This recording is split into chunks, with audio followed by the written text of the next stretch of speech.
Hello friends, welcome to target in goal. तो friends, आज के लेक्चर में हम पढ़ने वाले हैं 1857 का जो विद्रोह हुआ है उससे संबंधित प्रश्न, और इसके साथ साथ में जो किसान विद्रोह हुए या मजदूरों और वामपंथियों द्वारा जो आंदोलन किए गए थे वो सारा आज कंटेंट, और उससे संबंधित जो UPSSC द्वारा पूछे गए PYQ है वो सारा आज हम देखने वाले हैं। तो इसमें से पहले हम देखिए शुरू कर लेंगे किसान और जो मजदूर एवं वामपंथी जो आंदोलन हुए हैं वो कौन कौन से हुए हैं और उनका नेतृत्व किसने किया है, तो देख लेते हैं यहाँ पर। तो देखिए, पहला यहाँ पर प्रश्न पूछा गया था कि भूदान ग्रामदान आंदोलन निम्नलिखित में से किसके द्वारा शुरू किया गया था। तो ऑप्शन थे, देखिए, विनोबा भावे, MK गांधी, जयप्रकाश नारायण, आचार्य और इसके बाद आचार्य कृपलानी। तो भूदान आंदोलन जो था ये काफ़ी महत्वपूर्ण है और ये जो है विनोबा भावे द्वारा शुरू किया गया था। दरअसल जो भूदान आंदोलन है फ्रेंड्स, ये आज़ादी के बाद शुरू किया गया था, क्योंकि इसके पहले वाले लेक्चर में हमने देखा कि भाई अंग्रेज़ों ने जो स्थाई बंदोबस्त चलाया था, रैयतवाड़ी चलाया था, व्यवस्था ये जो इन्होंने चलाई थी, महालवाड़ी जो व्यवस्था चलाई थी, इसमें जो भूमि का वितरण था वो बहुत ही कंजस्टेड था। ये कह सकते हैं कि जैसे जमींदारी अगर सिस्टम में ही बात कर लें हम, तो उसमें ये कह दिया गया कि भाई जमींदार ही मालिक होगा पूरी इस भूमि का। अब यहाँ पर बाकी लोग क्या करेंगे, काम करेंगे। तो ये जो भूमि का मालिक हो गया, जमींदार हो गया। ऐसी स्थिति में हमारा जब देश आज़ाद हो गया तो यहाँ पर हुआ ये कि किसी के पास बहुत भूमि है और किसी के पास भूमि है ही नहीं। तो आज़ादी के बाद में विनोबा भावे यहाँ पर जब भ्रमण में थे तो उन्होंने देखा कि भाई बहुत सारे ऐसे लोग हैं जिनके पास में तो भूमि ही नहीं है। तो उन्होंने कहा कि भाई ऐसा है कि स्वैच्छिक रूप से आप भूमि का दान करें, ताकि वो जो भूमि है उस भूमि को उन लोगों को दी जा सके जिनके पास भूमि है ही नहीं। तो इसी आंदोलन को यहाँ पर भूदान ग्रामदान आंदोलन के नाम से यहाँ पर जाना जाता है। और ये जो स्थान है जहाँ से ये शुरू हुआ था वो था पोचमपल्ली। पोचमपल्ली जो है ये था फ्रेंड्स कहाँ पे, अभी वर्तमान में देखें तो अपना तेलंगाना है, तो तेलंगाना पोचमपल्ली ये जो स्थान यहाँ पर मौजूद है, और यहीं से ये जो आंदोलन है यहाँ पर शुरू हुआ था। अगला देखिए प्रश्न पूछा गया है, 1928 के बारदोली सत्याग्रह का नेतृत्व और खालिस्तान ने किया था। तो पूछ रहा है कि भाई जो बारदोली आंदोलन हुआ था इसका नेतृत्व किसने किया था। ऑप्शन देखिए यहाँ पर दिए गए हैं, लाला लाजपत राय, सरदार वल्लभ भाई पटेल, जवाहरलाल नेहरू और बिपिन चंद्र पाल। तो बारदोली सत्याग्रह का जो नेतृत्व था ये किया गया था सरदार वल्लभ भाई पटेल द्वारा। अब यहाँ पर देखिए, ये जो सरदार लगा है ना, ये सरदार की जो उपाधि है, सरदार की उपाधि भी इसी समय इनको दी गई थी। इसके पहले इनको हम सिर्फ क्या कहते थे, वल्लभ भाई पटेल। लेकिन जब इन्होंने बारदोली आंदोलन किया और ये आंदोलन सक्सेसफुल रहा, तो बारदोली की जो महिलाएं थीं उन्होंने कहा कि भाई इनको सरदार की उपाधि हम देना चाहते हैं, और सरकार की जो उपाधि है फिर इनको वहाँ पर प्रदान की गई थी। तो ये जो आंदोलन है काफ़ी महत्वपूर्ण आंदोलन था, और ये किसान आंदोलन था एक प्रकार से, क्योंकि किसानों को वहाँ लगान ज़्यादा देनी पड़ रही थी, तो उस लगान का विरोध कर रहे थे किसान। तो उसी में ये आंदोलन यहाँ पर हुआ था। अगला प्रश्न देखिए, निम्नलिखित में से कौन अवध के कृषक आंदोलन का नेता था। तो अवध में जो किसान आंदोलन हुआ है उसमें से ये नेता कौन थे, उसके लीडर कौन थे। देखिए ऑप्शन है यहाँ पर, बाबा रामचंद्र, महात्मा गांधी, BR अम्बेडकर, अल्लू सीताराम राजू। तो इसमें से देखिए ये जो बाबा रामचंद्र हैं ये यहाँ पर जो कृषक आंदोलन हुआ अवध में इसके ये नेता रहे हैं। और कृषक आंदोलन का ये जो यहाँ पर बाबा रामचंद्र जिन्होंने ये किया था तो काफ़ी महत्वपूर्ण आंदोलन था, क्योंकि ये जमींदारी के विरुद्ध आंदोलन चला था। क्योंकि आप जैसे हमने पहले ही बात की कि भाई जमींदार जो थे कलेक्शन करते थे, ज़्यादा कलेक्शन कर लेते थे, और वो किसी भी परिस्थिति में किसी भी तरह की रियायत नहीं देते थे। तो ये आंदोलन यहाँ पर शुरू किया गया था। अगला देखिए, भूदान आंदोलन के प्रवर्तक किन्हें माना जाता है। अब देखिए ये वाला प्रश्न हमने अभी शुरू में पढ़ा था, और यही प्रश्न जो है देखिए फिर से यहाँ पर रिपीट होके आ गया। अगर वो ये दोबारा से पूछ ले कि भूदान आंदोलन निम्न में से किस जगह पर मतलब शुरू हुआ था, तो भी कोई बड़ी बात नहीं होगी। तो हमें डिस्क्रिप्शन देखते जाना है, चूँकि हमने देखा था भाई कि पोचमपल्ली से शुरू हुआ था, जो कि कहाँ पे है, तेलंगाना में है वर्तमान में। ठीक है, तो ये इस तरह का प्रश्न यहाँ पर महत्वपूर्ण हो जाता है, और ये आंदोलन भी काफ़ी महत्वपूर्ण था। और इसका सन भी अगर आपको याद रखना है तो देखिए 1951 में ये जो आंदोलन है यहाँ पर हुआ था। तो भूदान आंदोलन किसके द्वारा, विनोबा भावे द्वारा यहाँ पर शुरू किया गया था। अब देखिए हम पढ़ते हैं अपनी महान क्रांति को। 1857 का जो विद्रोह हुआ, तो विद्रोह से अधिकांशतः सब एग्जामों में प्रश्न पूछता है फ्रेंड्स। ये जो स्वतंत्रता का जो पहली लड़ाई थी स्वतंत्रता की, इसमें से चाहे वो हमारा लोक सेवा आयोग हो, UPSSC हो, या अन्य जो भी एग्ज़ाम है, चाहे वो UPSC ही क्यों ना हो, तो इससे प्रश्न ज़रूर पूछता है। तो यहाँ पर हम भी इसको काफ़ी डिटेल में अच्छे से पढ़ेंगे। अब देखते हैं भाई आयोग ने कौन कौन से प्रश्न पूछ रखे हैं पहले से। तो देखिए जो 1857 का जो विद्रोह हुआ था, तो इसके कई कारण थे। अब देखिए हमने इसके पहले वाले जो लेक्चर थे उनमें हमने देखा था 1757 की हमने लड़ाई देखी थी, जो कि प्लासी की लड़ाई थी। 1757 की लड़ाई जब ये हुई, इसके बाद में 100 साल पूरे हुए और टाइम आया 1857 का। तो ये 100 साल पूरे हो गए, तो लोगों के दिमाग में एक कंसेप्ट आया कि भाई अब तो 100 साल पूरे हो गए हैं, अब अंग्रेज़ों से हमें आज़ादी मिल जाएगी। दूसरी बात यहाँ पर जो भी हमने इसके पहले देखा था कि डलहौजी की जो नीति थी, जो कि हड़प नीति थी, जिसमें वो गोद नहीं लेने देता था, मतलब उत्तराधिकारी बनाने के लिए राजाओं को, और जो शासन था उनका पूरा राज्य था वो हड़प लेता था, इसको हमने देखा था। इसके साथ साथ में बहुत सारे फैक्टर थे, अभी हमने और सारे देखिए जो पहले आंदोलन देखे। इन सारे कारणों से एक जो लड़ाई लड़ी गई, जिसको हम 1857 की क्रांति यहाँ पर कहते हैं, या फिर कहते हैं कि भाई ये सबसे पहली मतलब आज़ादी की लड़ाई थी। तो ये जो लड़ाई लड़ी गई, तो इसकी शुरुआत जो है कहाँ से होती है, या मतलब कौन करता है, तो वही यहाँ पर प्रश्न पूछता है कि भाई 1857 की क्रांति की शुरुआत की गई थी किसके द्वारा। ऑप्शन है देखिए, सिपाहियों द्वारा, बागान श्रमिकों द्वारा, किसानों द्वारा, जमींदारों द्वारा। तो ये शुरू की गई थी यहाँ पर सिपाहियों द्वारा। अब सिपाहियों द्वारा क्या है कि देखिए हमने हो सकता है कि चर्चा की हो पहले, अगर ना ही की हो तो भी देखिए हम बात बताते हैं कि दरअसल क्या था कि जो उस समय एक बंदूक, नई बंदूक आई थी, तो जो इन्फेंट्री राइफ़ल थी एक, तो उस राइफ़ल में एक गोली भरी जाती थी। इस गोली में पीछे से यहाँ से एक ढक्कन लगा रहता था, डॉट लगा रहता था, इसको यहाँ पर खोलना होता था और इसकी बारूद को फिर निकाल के नली में डालना होता था। अब ये जो यहाँ पर इस गोली का ये जो यहाँ पर ढक्कन होता था, इसको ये कहा गया था भाई कि ये जो है ये गाय और सूअर की चर्बी से बनी हुई है। तो इसलिए इस बंदूक को और इस गोली को यहाँ पर जो हमारे सैनिक थे उन्होंने यूज करने से क्या कर दिया कि मना कर दिया, क्योंकि भाई देखिए हिंदुओं के लिए गाय और मुसलमानों के लिए क्या है कि जो सूअर होता है वो हराम होता है। तो इसलिए यहाँ पर ये विद्रोह धीरे धीरे शुरू हुआ। तो ये जो विद्रोह था, जिसको सिपाही विद्रोह मतलब सबसे पहले कह सकते हैं हम, तो सिपाहियों के द्वारा शुरू किया गया था, और ये 10 मई से यहाँ पर शुरू हुआ था। और मेरठ में जो ये एक जगह है, तो ये यहाँ से ही क्या हुआ था कि ये शुरू हुआ था। फिलहाल आगे और इससे संबंधित हम तथ्य देखेंगे धीरे धीरे। निम्नलिखित में से कौन सा 1857 के विद्रोह का परिणाम था। तो भाई जब 1857 का विद्रोह हुआ, तो सबसे बड़ा परिणाम इसका क्या था। ऑप्शन देखिए यहाँ पर दिए गए हैं। ईस्ट इंडिया कंपनी की शक्तियों को ब्रिटिश क्राउन में हस्तांतरित कर दिया गया। दूसरा है, अंग्रेज़ों ने भारत में लोगों की पारस्परिक धार्मिक और सामाजिक प्रथाओं को कुचलने का फैसला किया। तीसरा है, जमींदारों की रक्षा की नीतियों को समाप्त कर दिया गया। और अगला है यहाँ पर कि अंग्रेज़ों ने फैसला किया कि सेना में भारतीय सैनिकों का अनुपात बढ़ाया जाएगा। तो देखिए इनमें से जो पहला ऑप्शन है ये यहाँ पर सही है। बात ये हुई कि भाई 1857 के पहले यहाँ पर जो गवर्निंग बॉडी थी वो कौन थी, ईस्ट इंडिया कंपनी। लेकिन जब ये लड़ाई हो गई 1857 की, तो ये जो गवर्निंग जो बॉडी है ये चली गई किसके पास में, सीधे सीधे इंग्लैंड के पास में।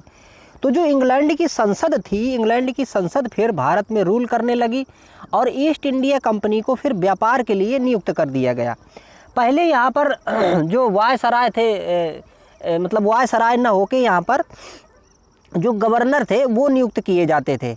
लेकिन बाद में फिर ये जब सौंप दिया गया वहाँ पर सीधे सीधे इंग्लैंड को जब सौंप दिया गया राज करने को, तो उन्होंने फिर यहाँ पर वायसराय जो थे ये नियुक्त करने शुरू कर दिए। और जो वायसराय होते थे इनको माना जाता था कि एक प्रकार से ये वहाँ के जो इंग्लैंड का राजा है उसका ये यहाँ पर प्रतिनिधित्व करते थे। तो यहाँ पर देखिए जो पहला ऑप्शन था यहाँ पर ये सही था कि भाई जो 1857 का विद्रोह हुआ, इसके बाद में जो सबसे बड़ा बदलाव हुआ वो यही हुआ कि जो शासन की बागडोर है वो सीधे सीधे इंग्लैंड को यहाँ पर सौंप दी जाती है। अगला देखिए यहाँ पर जो ऑप्शन दिए थे कि भाई क्या धार्मिक सामाजिक प्रथाओं को कुचलना इनका वो हो गया, तो धार्मिक जो सामाजिक कुप्रथाएं थी इनसे अब ये दूर होने लगे थे, क्योंकि हम देखेंगे कि कई सारे यहाँ पर एक्ट आए थे, वो चाहे देखिए यहाँ पर सती प्रथा वाले एक्ट हों या फिर बच्चों की विवाह वाले एक्ट हों, तो ये सारे अंग्रेज़ लाए थे। लेकिन उन्होंने ये भी देखा कि भाई इन सारे जो हम एक्ट ला रहे हैं इसकी वजह से भी जो यहाँ की जनता है वो हमसे रुष्ट हो रही है, तो ये जो सामाजिक कुरीतियाँ यहाँ पर मौजूद थी उनको इन्होंने समाप्त करना बंद कर दिया था, इसमें आगे वो काम नहीं करने लगे थे। ठीक है, और यहाँ पर जमींदारों की रक्षा क्या फिर वो नहीं करते थे, ऐसा नहीं था। दरअसल देखिए बात ये है कि जमींदार वर्ग जो था वो अंग्रेज़ों के साथ में मिला था पहले से ही, और अंग्रेज़ उनके साथ में मिल के यहाँ की जो जनता थी इसको ढंग से लूटते थे। और जो जमींदार थे वो इतने मक्कार लोग थे कि वो लोग यहाँ की जनता को बिना ध्यान दिए हुए उनका शोषण करने में लगे रहते थे, और अंग्रेज़ तो ये चाहते ही थे कि यहाँ की जनता का ढंग से शोषण हो। ठीक है, तो ऐसा भी नहीं था। और अगला देखिए यहाँ पर था कि भारतीय सैनिकों का अनुपात बढ़ाया, नहीं, भारतीय सैनिकों का इन्होंने अनुपात जो है वो घटा दिया था, क्योंकि पहले जैसे मान लीजिए कि एक भारतीय सैनिक है, मान लीजिए कि नहीं 5 भारतीय सैनिक है मान लीजिए यहाँ पे, तो यहाँ पर एक उनमें से मान लीजिए कि अंग्रेज सैनिक है, लेकिन बाद में उन्होंने क्या किया था कि यहाँ पर 2 भारतीय सैनिकों के बीच में 1 अंग्रेज सैनिक रहेगा, ऐसा उन्होंने अनुपात यहाँ पर बना दिया था। अगला देखिए प्रश्न क्या पूछा गया है, देखिए प्रश्न पूछा गया है कि कानपुर में 1857 के विद्रोह का नेतृत्व किसने किया था। ऑप्शन है देखिए बहादुर शाह, नाना साहब और शाह मल। अगला है यहाँ पर मौलवी अहमदुल्ला शाह। तो यहाँ पर देखिए कानपुर का जो विद्रोह है ये इसका जो नेतृत्व विद्रोह का नेतृत्व ये नाना साहब ने यहाँ पर किया था, और नाना साहब के एक सेनापति थे जिनका यहाँ पर नाम है तात्या टोपे। तो जो ये तात्या टोपे थे जिनका नाम रामचंद्र पांडुरंग भी है, इन्होंने यहाँ पर लड़ाई अच्छी खासी लड़ी थी। इसके साथ साथ में फिर वो यहाँ से लड़ने के बाद में जब कानपुर को जीत लिया अंग्रेज़ों ने दोबारा से, तो फिर ये झांसी में भी रानी लक्ष्मीबाई के साथ में जाके मतलब लड़े थे। तो ये काफ़ी विद्रोह में काफ़ी ज़्यादा इन्होंने भाग अपना लिया था। अगला देखिए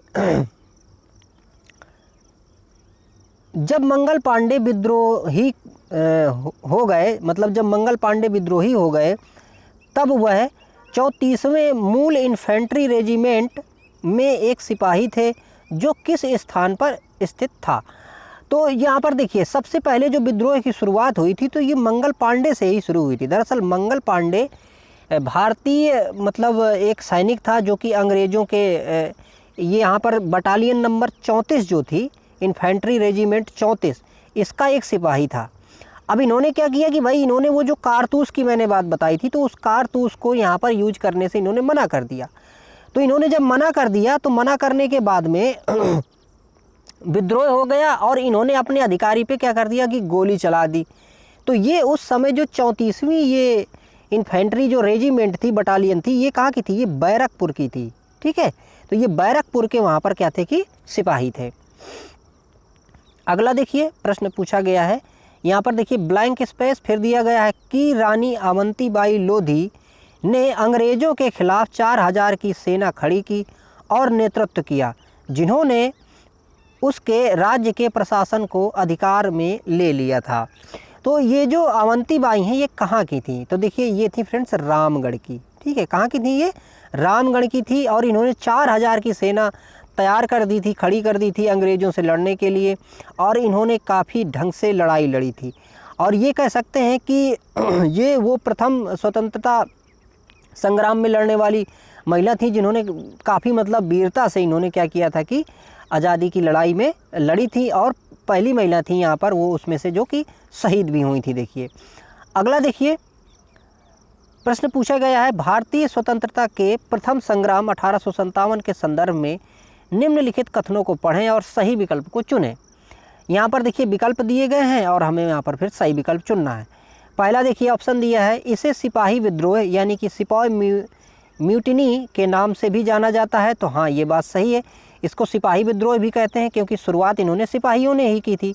दूसरा देखिए, यह जम्मू कश्मीर के उधमपुर ज़िले से शुरू किया गया था, तो ये यहाँ पर गलत है क्योंकि हमने देखा कि भाई ये बैरकपुर से शुरू हुआ। बैरकपुर की जो 34वीं नंबर की बटालियन थी, तो वहाँ पर मंगल पांडे ने गोली मार दी थी सबसे पहले अपने अधिकारी को, वहीं से शुरू हुआ था। तो यहाँ पर दूसरा ऑप्शन गलत है। अगला देखिए, ऑप्शन इसमें दिया है कि यह दिल्ली, आगरा, कानपुर और लखनऊ में व्यापक रूप से मतलब फैला था ये विद्रोह। तो ये बात यहाँ पर सही है क्योंकि यहाँ पर ये जो बैरकपुर से शुरू हुई थी, फिर आगे यहाँ पर मेरठ, और मेरठ से जब ये आगे बढ़े तो ये फिर दिल्ली गए थे सारे के सारे सैनिक।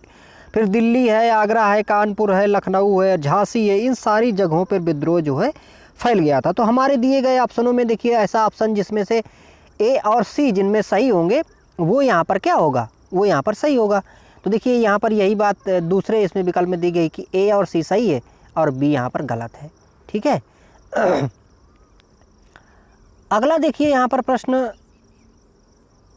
दिया गया है कि मेरठ छावनी में 1857 के सैनिक विद्रोह की शुरुआत कब हुई थी। तो देखिए, जैसे कि सबसे पहले हमने ये तो देखा कि मंगल पांडे ने बैरकपुर में जो मतलब विद्रोह किया था, लेकिन वो वाला जो विद्रोह था तो सिर्फ वहाँ पर मंगल पांडे का विद्रोह था। फिर दरअसल हुआ ये था कि भाई मंगल पांडे को अंग्रेज़ों ने पकड़ा और उनको फांसी चढ़ा दी।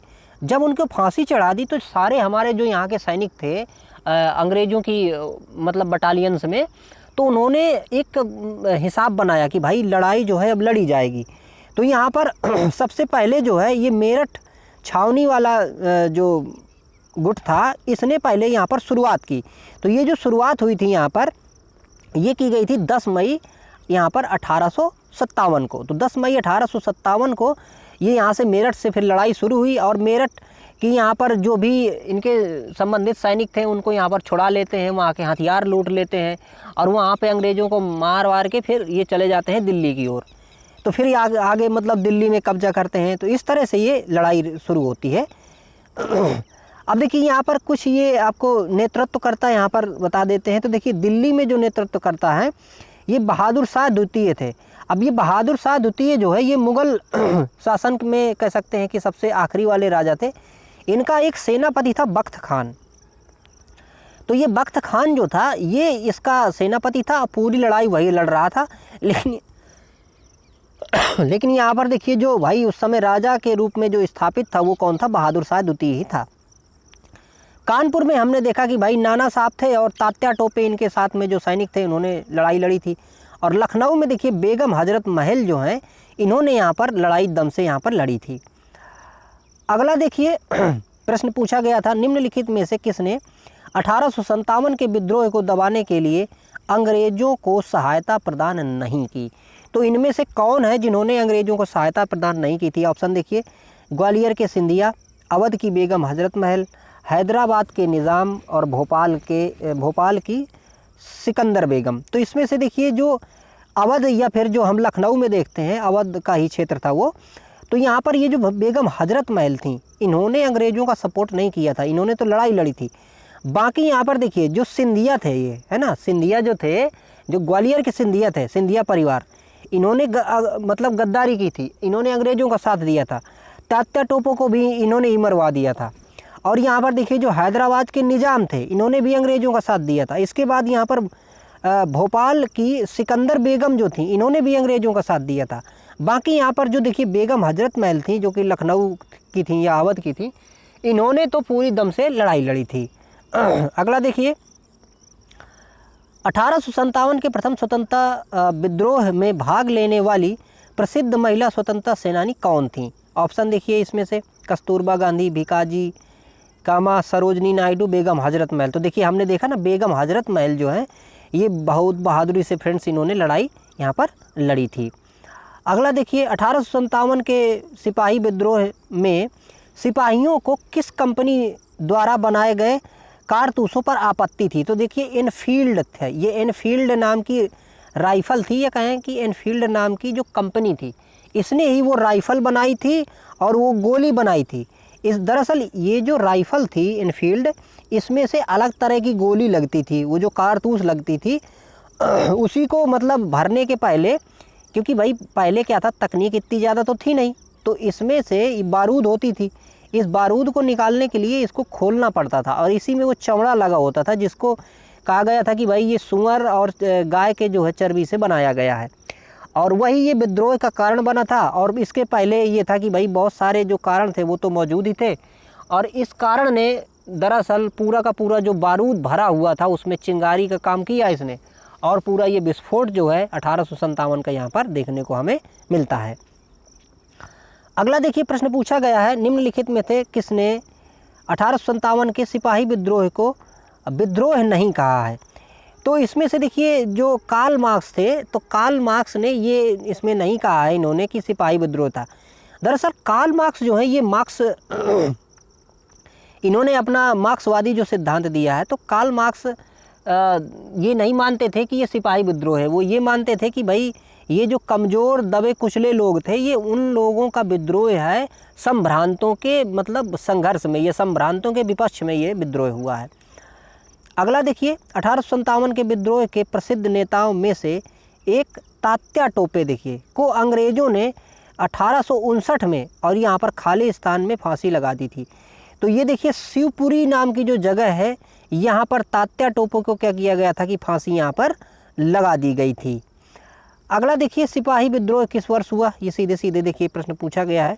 तो आप जानते हैं कि भाई 1857 में सिपाही विद्रोह या स्वतंत्रता की पहली लड़ाई जो है यहाँ पर लड़ी गई थी। तो फ्रेंड्स इसमें स्वतंत्रता की जो आंदोलन से संबंधित प्रश्न थे इतने ही थे, और अगला हम धीरे धीरे इसको पढ़ते जाएंगे। फ्रेंड्स इन वीडियोस को लाइक भी करें, ये कंटेंट बहुत बढ़िया है फ्रेंड्स। दरअसल देखिए आप चाहे इस वीडियो से पढ़ें या फिर किसी और जगह से पढ़ें, लेकिन ये कंटेंट आपको पढ़ना ही पड़ेगा अगर आप UPSSC के एग्ज़ाम दे रहे हैं। तो इसलिए आप इससे भी सहायता ले सकते हैं, और हमारी कोशिश है कि जितना अच्छा हम एक्सप्लेन कर सकते हैं उतना हम आपके साथ में करेंगे। Thank you for watching.